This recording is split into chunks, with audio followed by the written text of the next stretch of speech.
A presentation burdened with too many pictures will have a file size that will be too large. With the help of the file compressor function in WPS, improving transmission speed and saving phone memory will be quite easy.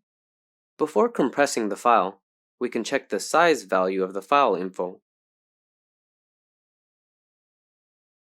Click Tools and select File Compressor in the Files tab.